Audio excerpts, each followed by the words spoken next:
मोटे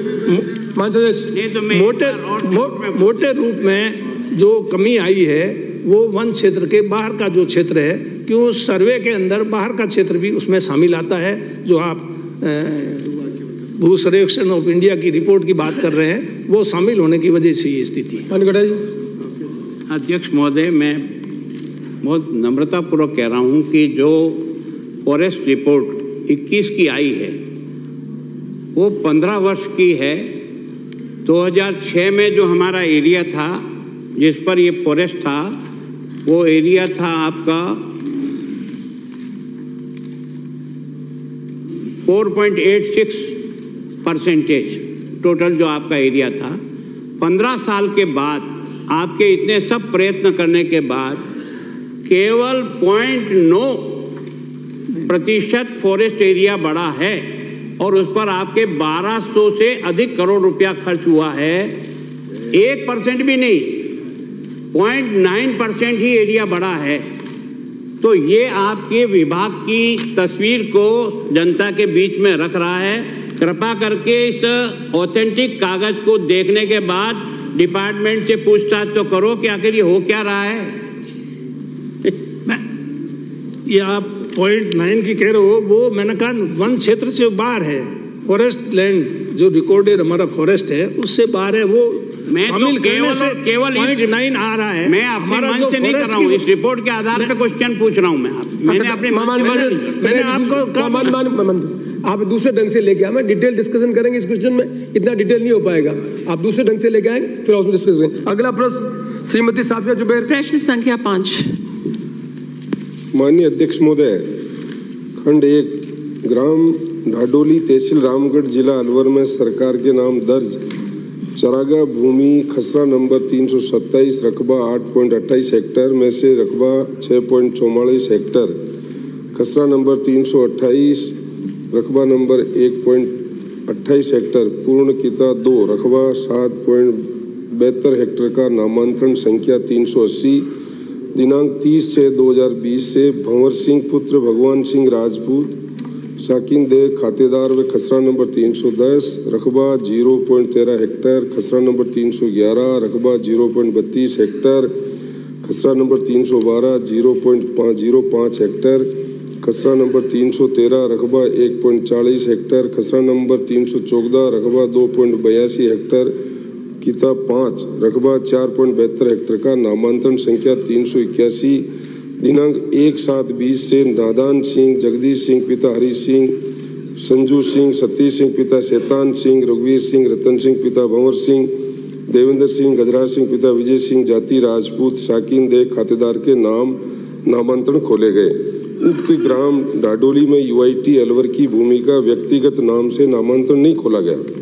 खंड 2 जी हाँ, ग्राम डाडोली में नामांतरण संख्या 380 व 381 को खोले जाने वाले संबंधित पटवारी श्री नारायण लाल चौधरी एवं नामांतरण जांच करने वाले संबंधित भू अभिलेख निरीक्षक श्री ओमकार सिंह सैनी के विरुद्ध CCA 17 नियम 16 के तहत विभागीय जांच कार्रवाई प्रक्रियाधीन है एवं उक्त नामांतरणों को स्वीकृत करने वाले संबंधित नायब तहसीलदार श्री घमंडी राम मीणा को राजस्व मंडल राजस्थान अजमेर द्वारा दिनांक 15/7/22 निलंबित कर दिया गया तथा CCA नियम 16 के तहत विभागीय जांच कार्यवाही प्रक्रियाधीन है। अध्यक्ष महोदय, मैं ये जानना चाहूंगी ये जमीन कब आवंटन हुई और इन खसरे नंबरों का इंतकाल किसी समिति द्वारा आवंटन करने पर या किसी न्यायालय द्वारा निर्णय के आधार पर किया गया, यह स्पष्ट करें। अगर किसी सक्षम न्यायालय के निर्णय पे खोला गया है तो किस किस न्यायालय द्वारा यह आदेश पारित किए गए? माननीय अध्यक्ष महोदय, पहली बात तो ये जमीन आवंटन नहीं हुई। ये जमीन उपखंड अधिकारी रामगढ़ के निर्णय 20/7/2018 को कोर्ट का फैसला हुआ, उसके आधार पे 30/6/20 को ये नामांतरण खोला गया। ये उपखंड अधिकारी के कोर्ट से हुआ। जब ये संज्ञान में आया तो हमने या T रविकांत जी जो सीनियर अधिकारी है उनकी कमेटी बनाई और उन्होंने जो रिकमेंड की उसके आधार पर हमने सस्पेंड भी किए और कोर्ट का आदेश था, इसमें हमने आगे की कोर्ट में अपील भी की। और ये 20/7/18 को कोर्ट का आदेश हुआ, आवंटन नहीं हुआ, कोर्ट का फैसला था। क्या स्थानीय ग्राम पंचायत को भी इसमें पार्टी बनाया गया था? यदि हाँ, तो तत्कालीन ग्राम पंचायत ने इस प्रकरण में क्या कार्रवाई की? और सरकार द्वारा इसमें एक सीनियर IAS के अध्यक्षता में एक जांच कमेटी बनाई है, तो उस जांच में अभी तक क्या क्या रिपोर्टें सरकार को पेश करी गई हैं? माननीय अध्यक्ष महोदय, जो जांच कमेटी गठित की, उन्होंने एक तथ्यात्मक रिपोर्ट है, आप चाहे तो मैं पढ़ के सुना दूं। बाकी उसके जो कमेटी के जो रिकमेंडेशन आई, उसको समस्त कलेक्टर को भी दिया और स्पेशल जिला कलेक्टर अलवर को भी किया और उसमें अपील की गई। उन्होंने न्यायिक अधिकारी के विवेक पर क्वेश्चन नहीं लगाया, हालांकि उन्होंने उसमें गलती मानी, संबंधित अधिकारी की गलती भी मानी, लेकिन जो कोर्ट के खिलाफ, कोर्ट का कोई भी डिसीजन गवर्नमेंट के खिलाफ जाता है तो उसकी हमारे अधिकारियों को ये पहले भी निर्णय दे रखा है, हमने दोबारा रिमाइंडर दिया, उसको अपील में जाना चाहिए। उन्होंने बिना अपील गए और ग्राम पंचायत में नहीं, क्योंकि कोर्ट का डिसीजन होता है सीधा तहसीलदार के पास जाता है, तो वो ग्राम पंचायत में नहीं जाता है। इसी के आधार पे उन्होंने जल्दबाजी करके खोला, तो हमें जैसे ही ध्यान में संज्ञान में आया, हमने कमेटी गठित की। कमेटी का निर्णय जो था, हमने ऑनलाइन तहसीलें भी कर दी, ये भी एक रिकमेंड था, जिसमें 392 में 380 हमारी तहसीलें ऑनलाइन होगी और संबंधित सभी कलेक्टरों को इसके लिए हमने निर्देशित भी किया, रेवेन्यू बोर्ड को भी निर्देशित किया और सबकी चीटियाँ हैं लगा रखी हमने। चाहे तो मैं आपका आदेश हो तो कमेटी की तथ्यात्मक रिपोर्ट है जो बाकी। आप क्या चाहते हैं? डिटेल नहीं, आप व्हाट डू यू वांट? अध्यक्ष जी, मैं चाहती हूँ कि ये चारागाह जमीन अलॉट हो जाती है तो बेचारी हमारी गाय कहाँ चरने जाएंगी? ये पूरे राजस्थान का मसला है।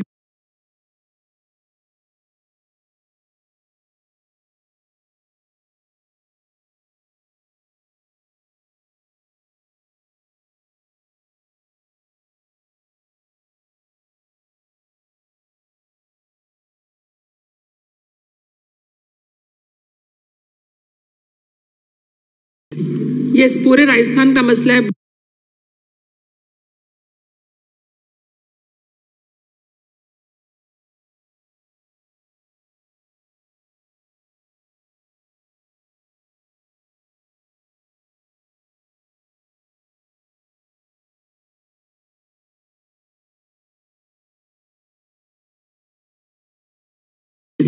ये पूरे राजस्थान का मसला है।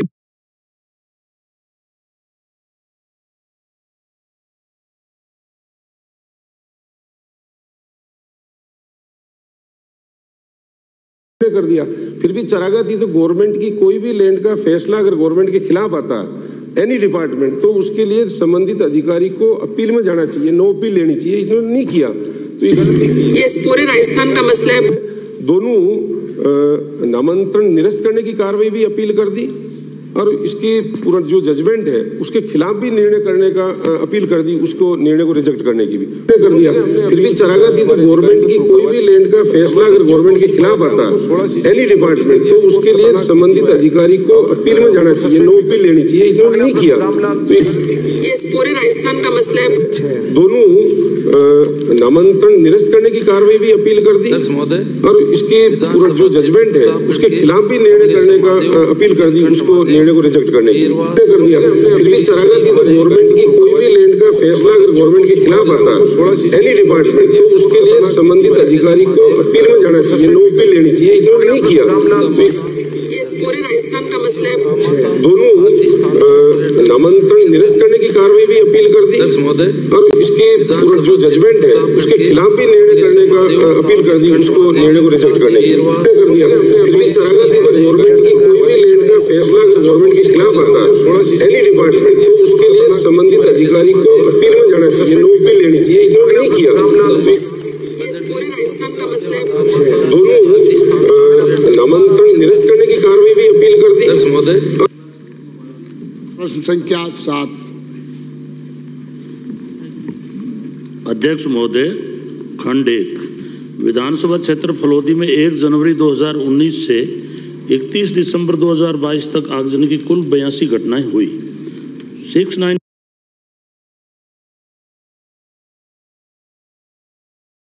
पीड़ित परिवारों को आर्थिक हानि होने पर कुल सहायता राशि 6,64,000 रुपये का भुगतान किया गया।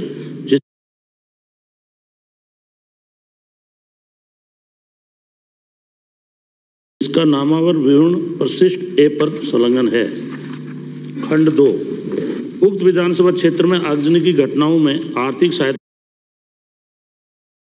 देने के लिए वर्तमान में 13 प्रकरण लंबित है। नियमानुसार दस्तावेज प्रस्तुत करने पर शीघ्र भुगतान कर दिया जाएगा। भारत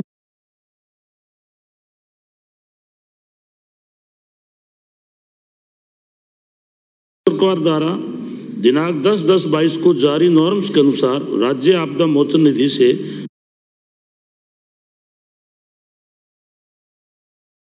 दी जाने वाली सहायता राशि बढ़ा दी गई है। लंबित प्रकरणों का संख्यात्मक विवरण परिशिष्ट ब पर संलग्न है। आगजनी की घटना घटित होने पर नजदीकी के फायर स्टेशन से अग्निशमन वाहन भिजवाया जाता है। वर्तमान में भाप उपखंड मुख्यालय पर फायर ब्रिगेड की गाड़ी उपलब्ध कराने का कोई प्रस्ताव विचाराधीन नहीं है। माननीय अध्यक्ष महोदय, मेरे क्षेत्र में कुल 82 ऐसी आगजनी की घटना थी, उसमें से 13 बकाया है और 69 में इन्होंने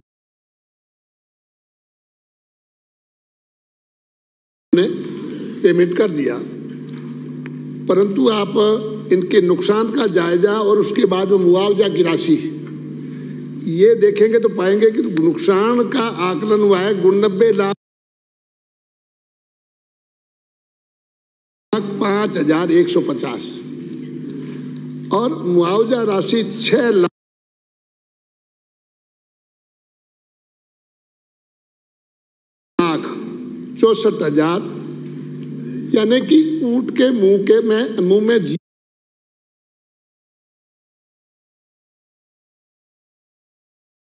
जीरे के समान मुआवजा राशि मिली है। आपने कहा कि राशि बढ़ा दी गई है,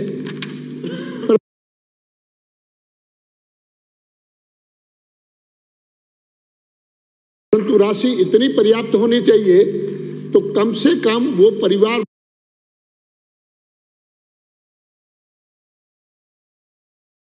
वापस सरवाइव कर सके, आगे बढ़ सके और अपनी जीवन यापन कर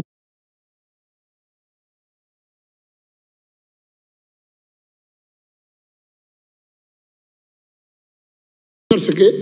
अगर मान लो कम है तो राज्य की तरफ से भी कुछ ऐसा किया जाना चाहिए।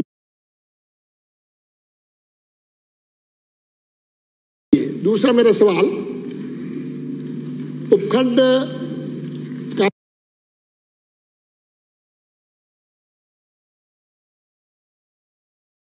कार्यालय बाप जो 35 किलोमीटर फलोदी से दूर पड़ता है और फलोदी के चारों तरफ एक ही अग्निशमन सेवा है। वो लोहावट में भी वो जाती है, आऊ में भी वो जाती है, देचू में भी वो जाती है, परंतु बाप क्षेत्र इतना दूर दूर तक फैला हुआ है, यानी कि मोडिया नोखड़ा जो 100 किलोमीटर दूर है बाप से, और आपके रोहिणा मुंगड़ी वो 100 किलोमीटर दूर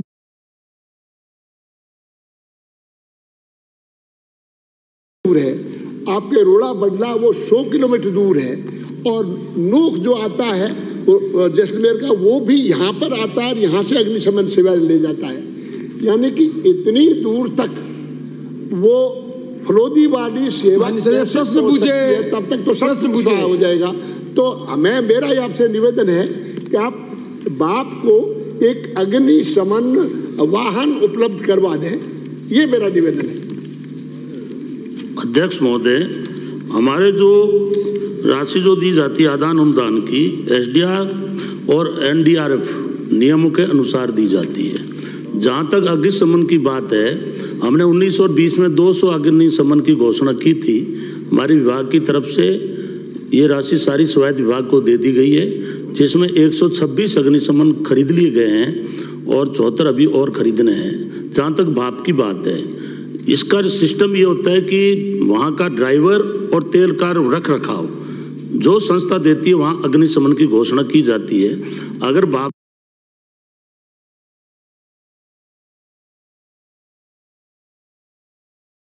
में ऐसी प्रॉब्लम है, अगर इस तरह की ये सुविधा देंगे तो आने वाले समय में वो भी व्यवस्था हम लोग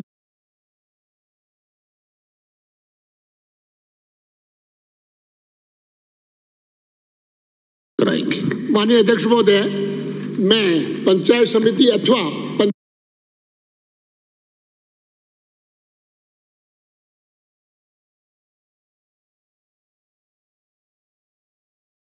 पंचायत से ये आपको लिखवा के दे दूंगा। हो गई बात, आप उपलब्ध करवा दीजिए। आपने कोई कर देंगे। अगला प्रश्न आप करेंगे तो हम लोग बिल्कुल सहयोग करेंगे उसमें। अमृतलाल मीणा। अच्छा एक मिनट कटा।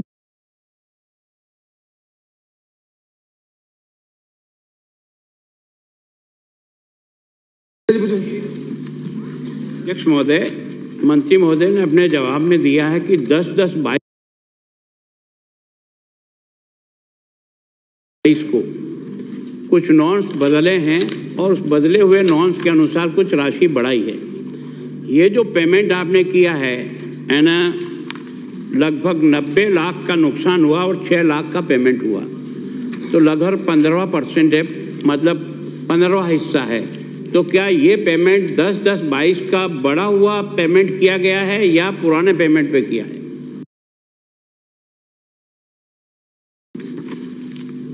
अध्यक्ष महोदय, जो भी आगजनी की घटना 10-10-22 के बाद हुई है वो तो नए के हिसाब से पेमेंट किया जाएगा और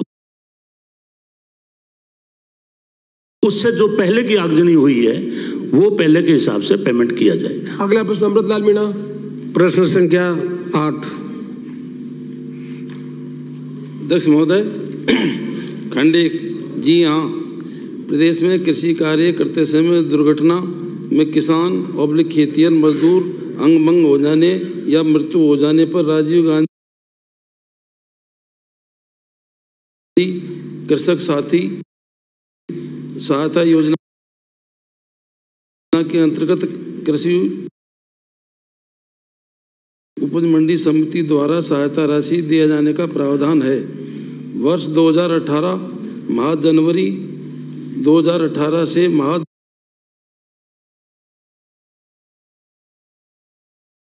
नवंबर 2018 तक कृषि उपज मंडी समिति उदयपुर अनाज के 56 एवं कृषि उपज मंडी समिति उदयपुर फल सब्जी के 3 सहित कुल 59 किसानों को रुपये 114.20 लाख की सहायता राशि उपलब्ध कराई गई। विवरण परिशिष्ट ऐप पर संलग्न है। 2 विधानसभा क्षेत्र के सलूम्बर सराड़ा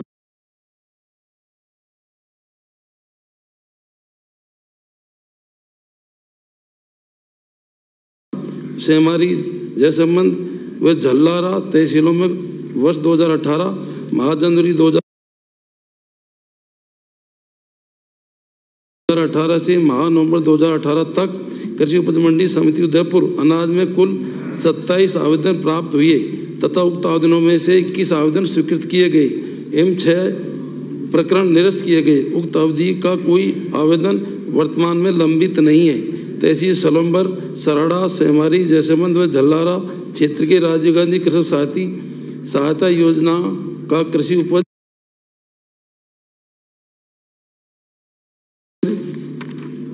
मंडी समिति उदयपुर फल सब्जी में कोई आवेदन प्राप्त नहीं हुआ। वह विवरण परिशिष्ट व्यय पर संलग्न है। 3 योजना का पर्याप्त प्रचार प्रसार हेतु राज्य के मंडी प्रांगणों में योजना के होर्डिंग लगाए जाते हैं। कृषि विभाग के मेले प्रदर्शनियों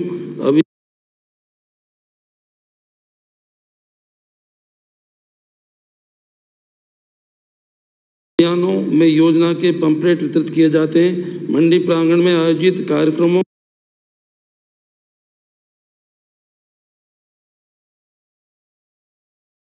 तथा इनाम बैठकों में योजना का प्रचार प्रसार किया जाता है।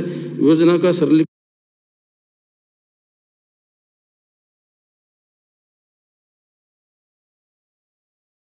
करने, योजना को किसानों की पहुंच में करने तथा योजना के व्यापक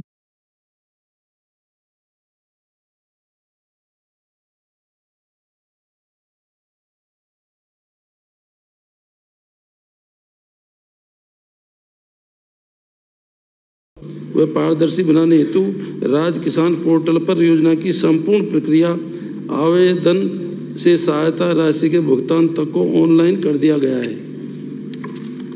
अध्यक्ष महोदय जी, क्या सरकार फसल की पिलाई के दौरान किसान की मृत्यु होने पर मुआवजा देने का विचार रखती है?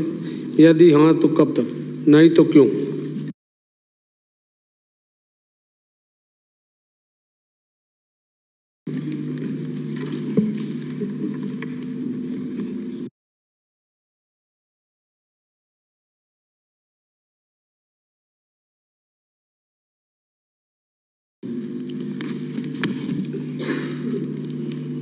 ये प्रश्न घायल का पूछा, आप दूसरे पे आ गए।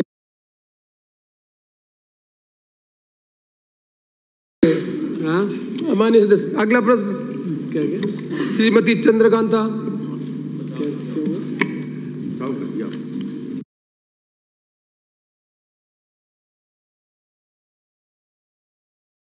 माननीय अध्यक्ष जी, आपके माध्यम से पाटन से आने वाले माननीय सदस्य को बताना चाहता हूँ। खंड 1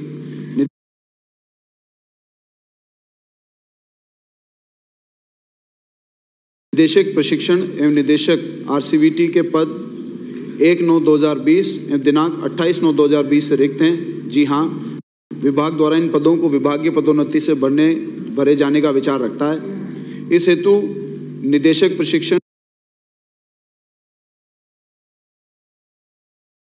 एवं निदेशक RCVT के पद वर्ष 2020-2021 की DPC के प्रस्ताव प्रशासनिक विभाग पत्र के द्वारा राजस्थान लोक सेवा आयोग अजमेर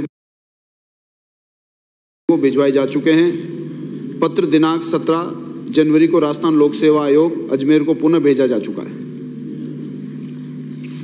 माननीय अध्यक्ष जी, आपके माध्यम से सम्माननीय मंत्री महोदय से मैं निवेदन करना चाहूँगी। पहला क्वेश्चन करना चाहूँगी कि निर्देशक प्रशिक्षण एवं निर्देशक RVET के पदों पर कार्यरत रहे अधिकारियों के कार्यकाल सहित सूची प्रस्तुत करें, क्योंकि जवाब जो मुझे मिला है ये सभी को पता है कि 2009 से ये पद रिक्त चल रहे हैं। बिल्कुल प्रश्न। दूसरा प्रश्न है, क्या राजस्व लोक सेवा आयोग को पदोन्नति कार्मिक विभाग के परिपत्र कार्मिक क 2 विभाग के पत्रांक 4.72 कार्मिक /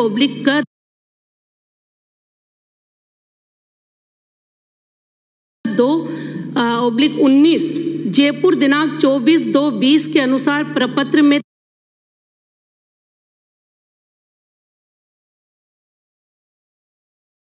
तैयार करवाने के उपरांत प्रेषित किए हैं? यदि हाँ तो प्रति प्रस्तुत करें।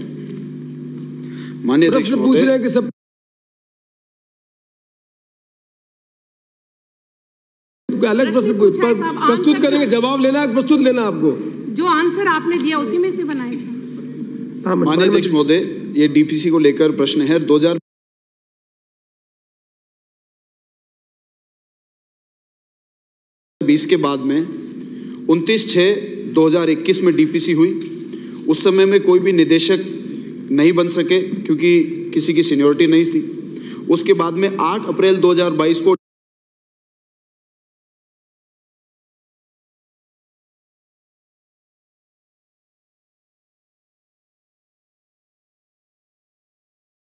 DPC के लिए RPSC को वापस लिखा गया और 28/9/2022 का RPSC से आदेश हुआ। 27 को जो हमारे निदेशक बनने के लिए अधिकारी थे, उन्होंने अपने प्रमोशन को लेकर कुछ आपत्तियां जताई। उस वजह से उस एक पोस्ट को छोड़कर बाकी 5 पोस्टों के ऊपर उपनिदेशक और सहायक निदेशक की DPC हो गई और उनकी खुद की आपत्ति के ऊपर फिर से विभागीय जांच हुई। विभागीय जांच का प्रस्ताव वापस आकर 17